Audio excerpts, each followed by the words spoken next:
qulqulluu isiniif abaay'atu akkam jirtu dhaggeeffattoonni sagalee Waaqayyoo Kiristoos tokko karaa laayivii Waaqayyoof galanna ta'u guyyaa Idaamee galgala kan sanbata guddaa sanbata duraa galgala sagantaa dhaabbataadhaan waan qabnuu fi obboloonni keenya karaa toora sooshaal miidiyaatiin peejii keenya foloo gootan Waaqayyo isin eebbisu.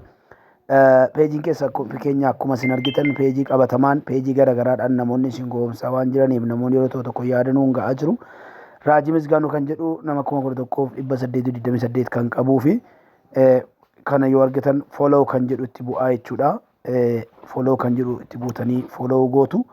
Dabalataan immoo peejii waldaa humna wangeela Kiristoos jedhu karaa lamaan jechuudha. Waldaa humna wangeela Kiristoos guutuu addunyaa fi waldaa humna wangeela Kiristoos kan jedhu yoo argitan foloo gootu. Waaqayyo gooftaan bara keessa na eebbisu.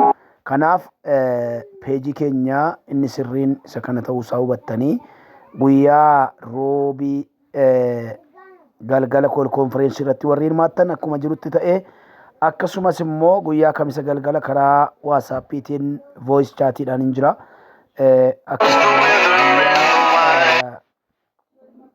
Kamisa galgala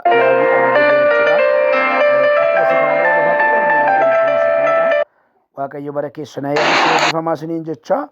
Egaa obboloonni keenya biyya garaagaraa teessanii sagalee Waaqayyoo nurraa hirmaachaa jirtan Waaqayyo bara keessa na eebbisuu karaa tiiktookiidhaan illee akkasuma karaa yuutuubiitiin immoo akkasuma tiiktookiin keenya kunoo isa kanadha jechuudha. Tiiktookiin baay'ee irratti hin hojjenne irratti hin hojjetin jirra bal'inaan irratti hojjechuu qabna. Baay'ee irratti hojjechuu qabna jechuudha.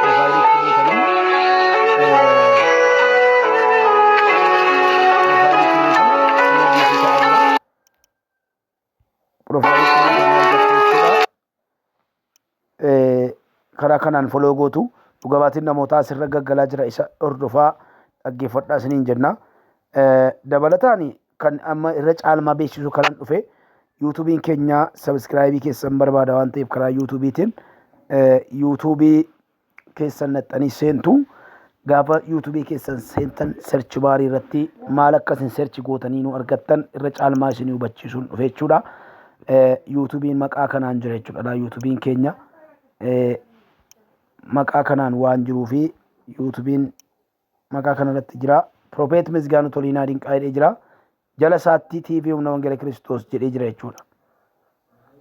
Isa kana akka argitaniin ilaama Prophet Misgaanuu Toliinaa jedha. Jala isaatti immoo TV humna wangeela Kiristoos jedhee jira. Isa kana googilii matu kireet godhee tilaate waan ta'eef dhugabaatii namootaa bifa kanaan liistii isaa argattu jechuudha. Namoonni dhugaa ba'aa turanii wantoota tokko tokko illee achirratti gadhiisaan ture.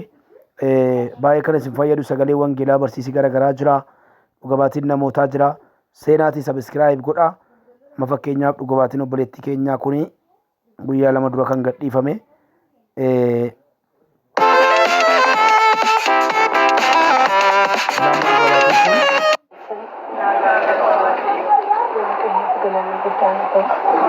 Biyyu xiqqoo qabachuudha kun ammallee ilaalanii jira. Seenaati ilaalaan isiniin jedha. Waaqayyo akkaataa dinqiitti ishee gargaaree dhugabaatii kana gaabaa jirti. Sabiskiraayib kan jedhutti bu'aatii sabiskiraayib godhaa. Lafa kanatti dubbatee lafa dabarsee guyyaa tokko konfereensii jira ture. Abdanan dhufee sagantaa hirmaachuu dhufee keessa koo beekan ture. Ilaalu keessa kootti afuura manfasii ofirratti sodaadhu waan guddaa qaban ture. Garuu waan guddaa sana qabattee dhufeeni sagantaa hirmaachaa jiru. Garuu sagalee Waaqayyoo as yeroo nuuf kadhatametti mana keetti darboo hamaa karaa bifa beekamaadhaan sirqabanii ka'aniitu hafuuraan waan mana keetti darbatamutu jira. Hafuuraan wanti mana keetti darbatamu sun immoo Waaqayyo fuuncaa wayinatti argisiisaa jedhanii dubbatan. Fuuncaa hidhamee maramee mana keetti darbatamu jira. Fuuncaan kun garuu Waaqayyo na argisiisee ka'e Waaqayyoon bannaan jedhee jedhanii dubbatan. Ameen jedhee fudhadhee galee akka hafuurri hamaan na lolaa jiru silumayyuu tun saganticha hin dhufin iyyuu beeka gaafan dhaga'u immoo baay'ee mirkaneeffadhee Waaqayyo maqaan isaa kan eebbifame haa ta'u. Nama sanatu mal ilaalu bifa hin beekamu.